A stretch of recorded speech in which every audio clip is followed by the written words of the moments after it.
Good morning. Friday, last day of our diary event, which has been blooming much hard work, but worth it. So today, hope you're all doing well by the way, and you're managing to tolerate all this nonsense. Today I'm going to try and get these bell mouths on, which I took off again because they were leaking like a bastard. So I've got to get those on there, but the situation is, let's see if I can just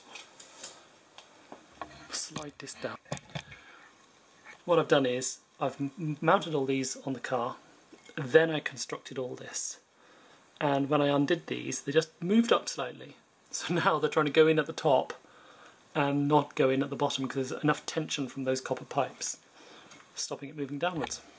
And I also had, I don't know if you can see right down in there, there's a rubber ring. And I mounted this on a rubber ring so any vibration would be absorbed and these wouldn't start cracking, and that rubber ring is pushing upwards as well. So I think there may be a little luggage strap and WD-40 going on with that. What else am I doing today? I am going to see if I can find myself a hammer-headed rotor arm for that one, so it gets better phasage. I'm going to check the phasing on this one with my 45-degree tape again and my 5-degree settings, so I can see how far out this one is, although this engine runs well. Then I've got to tackle the thorny problem of cutting open my exhaust system, which I really don't want to do because I like it a lot. But I want to fit oxygen sensors in there so I can data log mixture on both engines simultaneously. Because I've got a feeling the air rushing past the bell mouths, like that, is affecting my mixture, and I can't really test that on the rolling road. I can only test that out in the wilds. So I think I may have to cut a hole there and weld in a oxygen sensor stub. Then I can put the sensors in there, do all my testing, then take them out, and then put little sexy little Medusa bungs in there so that the holes are sealed and it doesn't look too, oh look, Robert's cut up his nice exhaust system, which would be a shame. That is sort of where I'm at. I'm pleased to say yesterday's video did download because I didn't have any epoxy GoPro videos on there. And yeah, so I shall show you some bit of action in a minute with my luggage straps and WD-40. Oh, that doesn't sound at all right, does it? That sounds like the entrance to a very strange website. WD-40 and luggage-straps.com. Okay, back in a minute. Okie dokie. My mission, which I did choose to accept, is to try to strap around here somehow and pull this down and in rather than up and over. Let's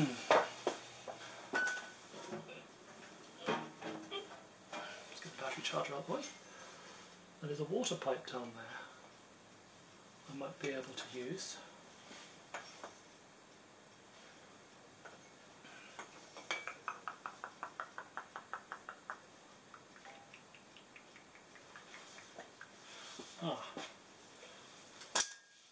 This might work.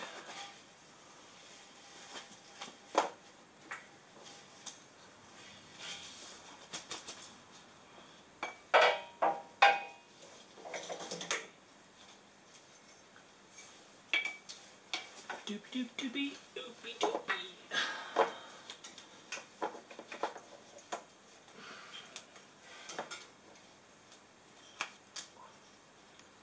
Come on then, off you go, out you go.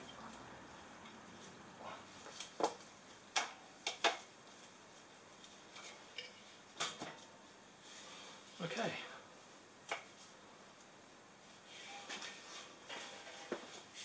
Let me get my torch yet again.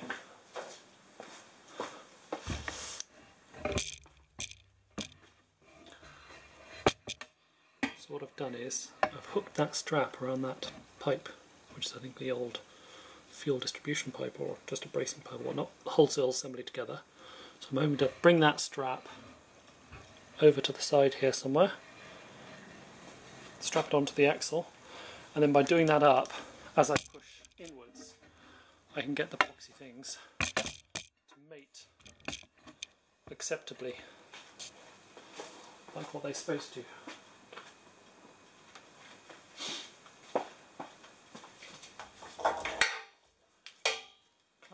clickety clang.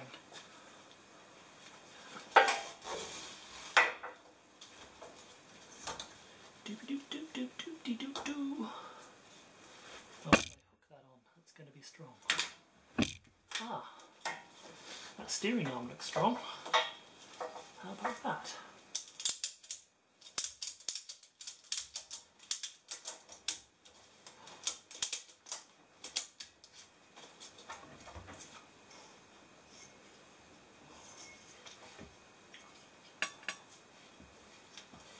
Bit of WD snorty snort snort. I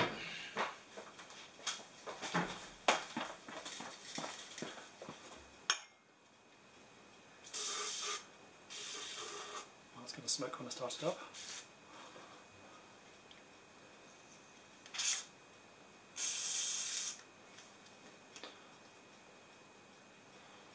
Come on, Mr. WD. Spray that straight at the camera.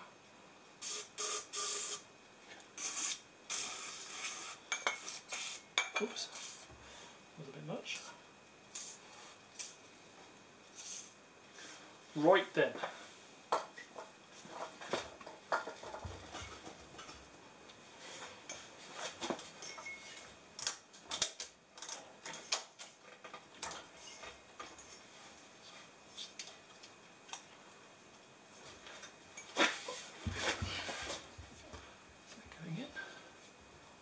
Let's loosen this up a bit more.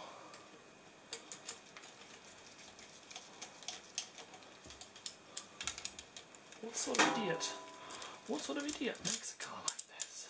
I mean to say.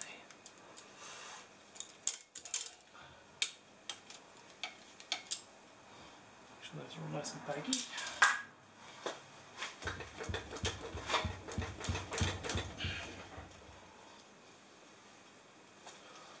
Oh, that might be a bit better.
Whew.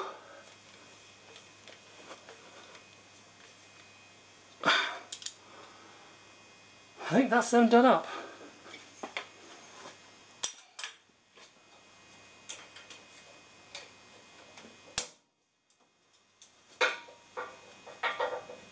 Okay, job done. Back in a minute. Well, I may just have got a little bit lucky. There's my rotor arm off the car, and there's a rotor arm off an old distributor I found in my stash of stuff. And it looks like they might be sort of similar reach, both Lucas, and this one's got a nice hammerheady bit on it.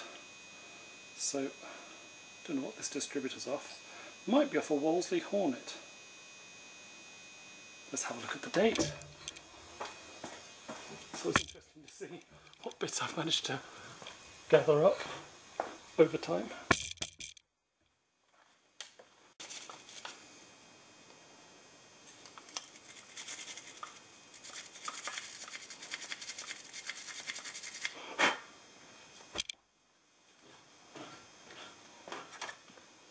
Let's have a wee looky.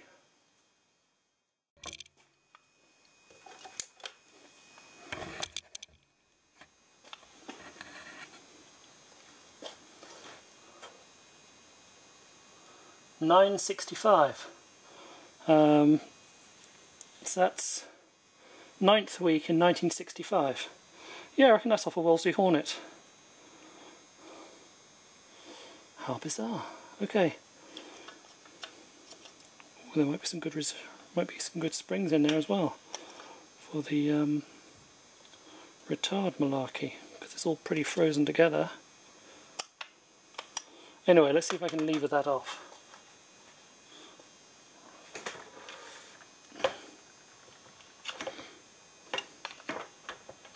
At least if it doesn't work, it gives me a pattern.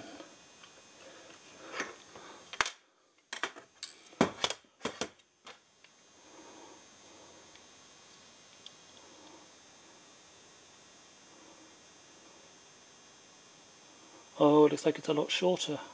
Maybe not. Oh yeah, it is a lot shorter. Pox.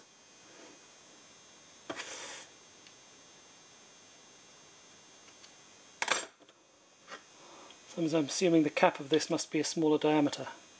Oh well. That was exciting for a moment. Oh, well, I couldn't use it. Look, it's got an arrow pointing the wrong way. How could I ever think of using that?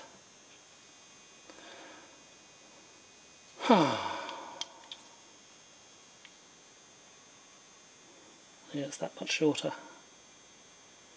Because it's for a 4-cylinder, not a 6. Oh well, back to the drawing board. Well, this is a turn-up.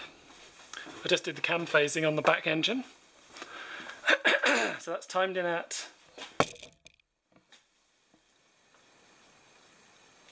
Actually, I could do with going around a little bit.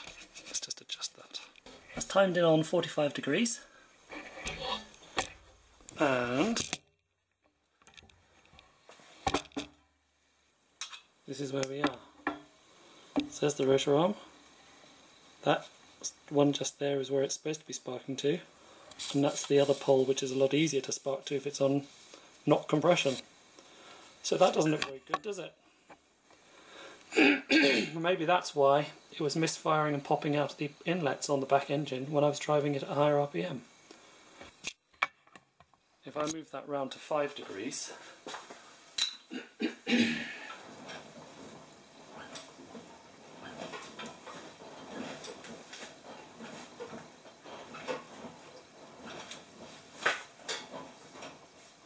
which is about there,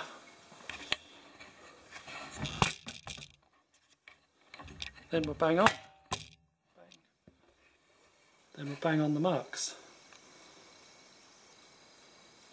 So something very wrong there. Okay, I think I've found a solution.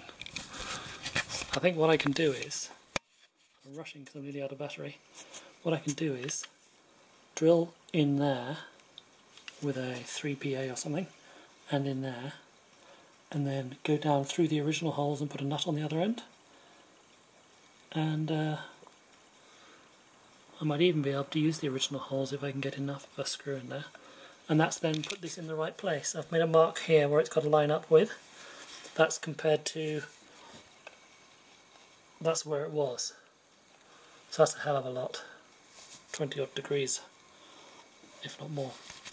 See, I'm quite excited about this. This could make quite a difference, because when driving, especially at sort of mid RPM on the back engine, or basically on the rolling road, as you saw, if you saw, it was popping and massively backfiring and having a bit of a fit on the power run. And that could be because that rotor arm was just swinging around far too far away from the pole and starting to fire down different ones. Time for lunch.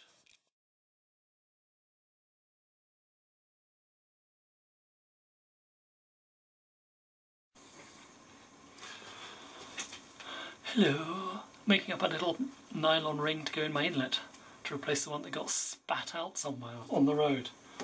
Probably landed in somebody's sandwich.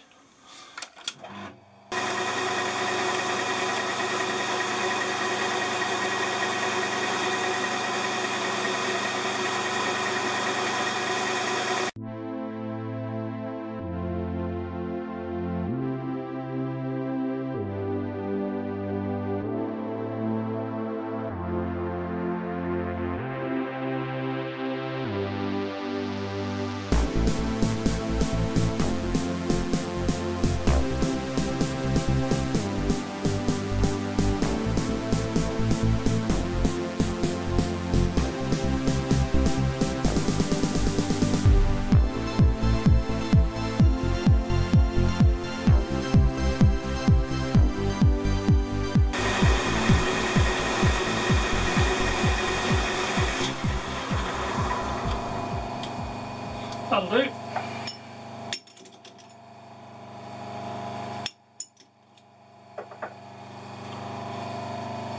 Little ring-a-ding-ding. Oh, my light stopped working, it's still working. There you go. Nothing very high-tech, but it'll do the job.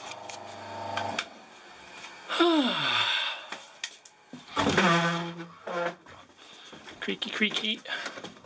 Turned mangy out here. Really mangy. Blue sky and then rainy over there.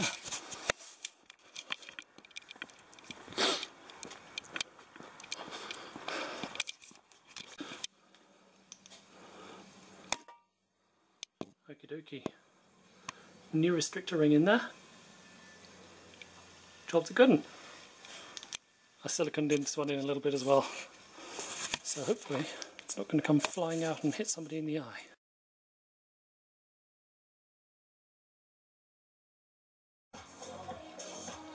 And I'm going to try to very carefully drill through there. Same on the other side. And go all the way through to the aluminium. Actually, I might as well just notice where the hole, there it is.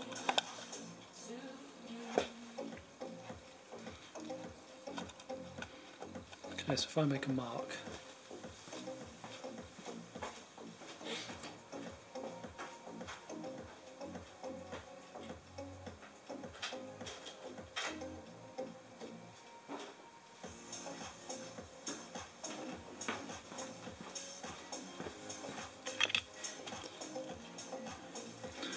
if I make a mark just there, that's going to line up with where I need to drill.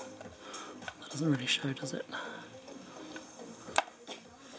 That's our place. Okay, so it's right on this point. So I want to go through there. Well, on this side, oh, it's right off the reservation.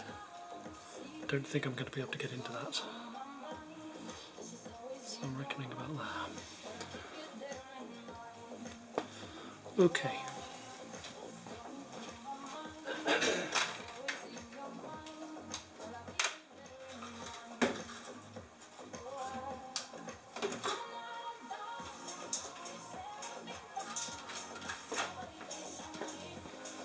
Use my latest purchase of cheap Lidl's drills and see how we go.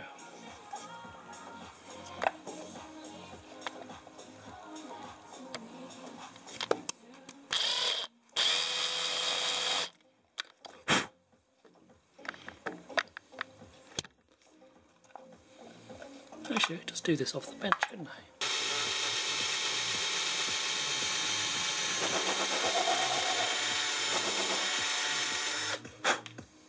Aha! We're through. Let's have a go at the other side.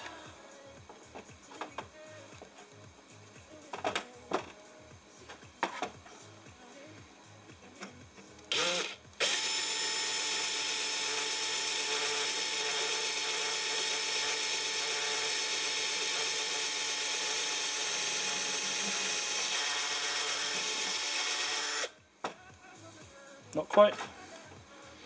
I have to tilt it a little bit. And the minimum amount of grip I can get on that drill.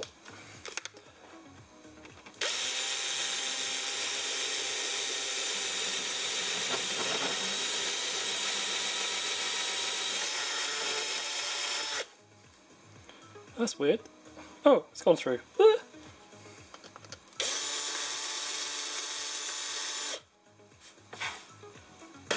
Okay, 1 and 2. Now let's drill them out just a little bit bigger, stroke too far.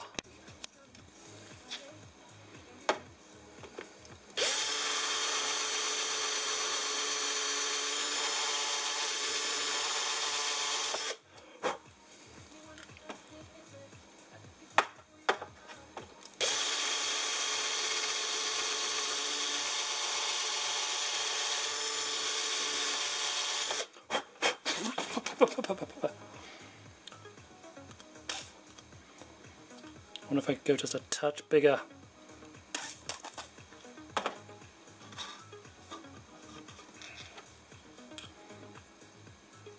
I reckon so. this is where I go one step too far and it all falls to pieces.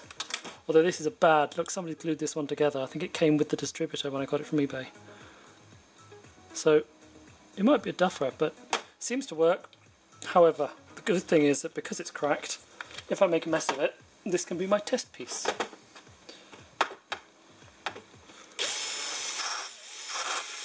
Oh. That sounds a bit angrier, doesn't it? I'm going to do that up loosely in the chuck, so that if it grips too much, it won't smash.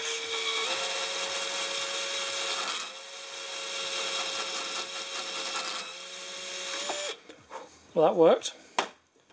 Just about. Now let's try it on the really fragile side.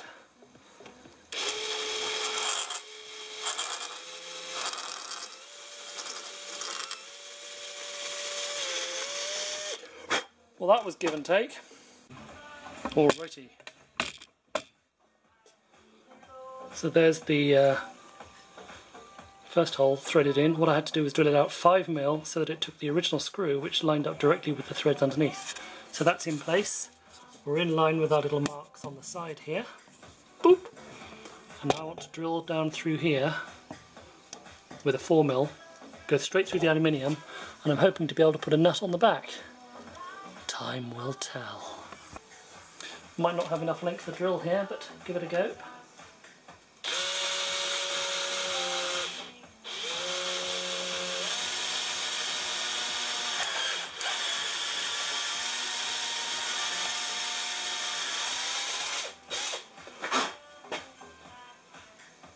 Ooh, so we've gone diagonally through the original hole. I might be able to stick a screw through all the way through that. Let's have a look.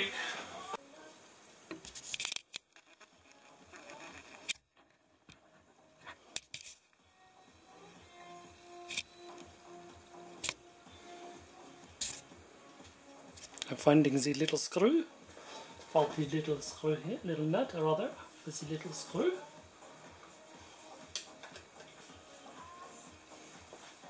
I get to use these sexy little mole grips Veronica got me.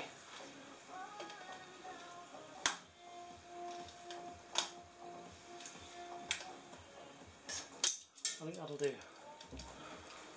Let's hope I remember to put the rotor arm in there. Okay, that's that mission done. That could well help top end this fire like a good one. Thrilled and jubilant. Right, now onto the oxygen sensors. Where am I going to put them? Oh no, I've got to cut up my pipes. It's a disaster. Oh, still on zoom. Okay, last job of the evening. Positioning my oxygen sensors.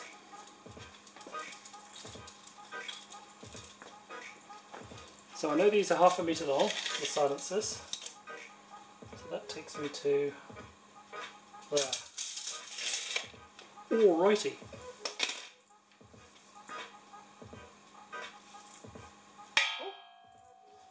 So here's a dead one. Well, it wasn't dead before, it is now.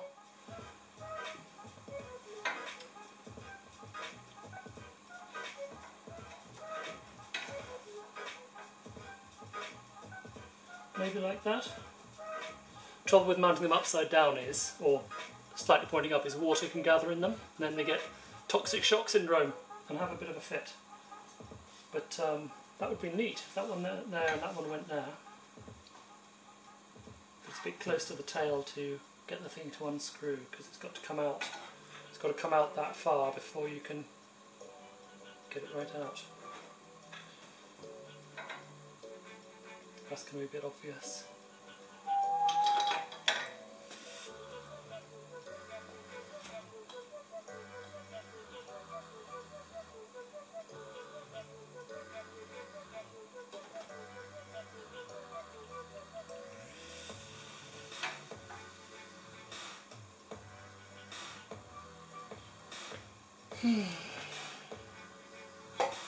Really don't want to cut these up. Really don't. I think that's going to have to be it. Should be able to get that in there.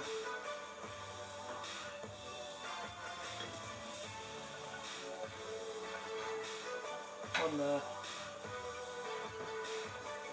One there.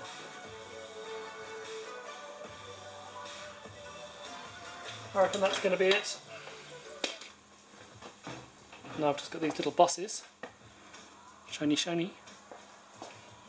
So you've got to cut a hole, weld those in, like so. And that one down there. And I can have data logging. That's that job for Monday, I think. What else was there I was going to do? Let me have a think.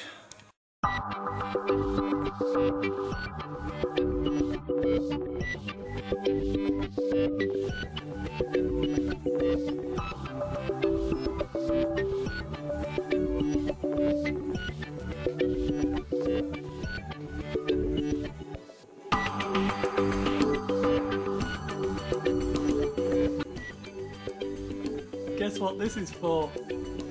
No? Give up? Apart from something to make me look really fascinating to the ladies? Nothing? Okay, well the clue is, it's a tea cozy. That's my celebratory silly moment. I'm on my phone now because the boxy camera's gone flat. For my silly moment for my last video of the 5 series. Whew. So, the tea cozy, insulation. Why do I need insulation? Because I'm a sensitive soul. No, well, I am. But the reason is, if you have a look in, oh, let's flip this around. I don't know if you can see that little sensor I've got strapped to the downpipe. Hopefully it's showing. Well, that's feeding my digital gauges. And it's reading about, I reckon, 10, 15, maybe 20 degrees centigrade less than what I want. So, I'm going to get some of this, I'm going to cut it up, I'm going to wrap it around the pipe, I'm going to zip tie it with my favourite tool ever, zip ties, and hopefully that's going to solve the problem. How good is that? Veronica gave me this, don't know where she got it from, but it's not going to be used as a tea cozy anymore. It's going to be, I was going to say disemboweled, but it's got no innards. It's all hollow, apart from when my head's in it. Anyway, I'll cut that up and come back. There's my little blanket with some tin foil around it, all strapped up with the sensor inside it. So in theory that's going to be much more responsive and give me a much better idea of just how hot everything's getting. I'm quite enjoying the pressure gauge situation, but it's nice to have a temperature number as well and compare the two engines, because at the moment my pressure gauge is giving me the temperature of, well, the effective pressure in the entire system. So yeah, that'll do, donkey. Well, that's the end of my day. It's Friday, therefore it's the end of my 5-day, one-a-day videos. I hope it hasn't been too intolerable, and I really appreciate the comments and the extra subscriptions I appear to have gained, which is really, really nice. Comment away, you know, ask any questions, I'm happy to talk about it all. And let me know if you think this was a good idea. Was it too much to watch? Too tedious, too boring? And let me know whether it's worth doing, you know, more up-to-date stuff instead of sort of one every month or something like that. I seem to manage to do something that's a bit more one every week, something like that. Let me know. Anyway, thank you for watching, and I'll give you some videos when the thing's running and out on the road, and a bit more fun and games out on the highway, getting some interesting reactions, which is always fun. But today I've managed to do my, what have I done? Done my distributor. I'm really happy about that. I've done my insulation of the thermal pickups. I've marked where I'm going to put the oxygen sensors. I've had a big tidy up. And yeah, something done. Again, thanks for watching.